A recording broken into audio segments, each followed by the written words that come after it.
High বন্ধুরা, আমরা এখন আছি এবং এটা হচ্ছে অনেক ডাবল ফোর্স নামে পরিচিত। তো ভাই আমাদের এই ডাবল ফোর্স আসছে। তো এটা হচ্ছে দুইটা ফোর্সের সংযোগস্থল, একটা হচ্ছে পাকশা আর একটা হচ্ছে পাইকং, এবং এটা রেমাকি খালেদে মিলিত হয়েছে। এখানে আসতে আমাদের 4 দিন ট্রেকিং করতে হয়েছে। আবার কী পরিমাণ ট্রেকিং করছি সেটা আসলে বলে কখনো বলা যাবে না। আমরা এমন সব পাড়াতে ভ্রমণ করছি যে পাড়ায় এখন টুরিস্টের তো গাড়ি নাই, যে আমরা কি 4 দিনে মাত্র 2 বেলা খেয়েছি, এবং আমরা বলিপাড়া থেকে আমাদের যাত্রা শুরু করছি।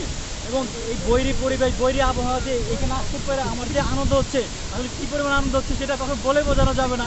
সেটা যদি আসলে ভক্তি দেখানো যেত, যে আনন্দটা আসলে, যে এই পরিকল্পনার নৈপথ্যে যে আছে সে হচ্ছে আমাদের টিম লিডার সুজাত হোসেন। আর 6 মাসের পরিকল্পনা এটা। এই 6 মাস ধরে পরিকল্পনার আজকে ফসল হচ্ছে আমাদের এই কাবন প্লাবন।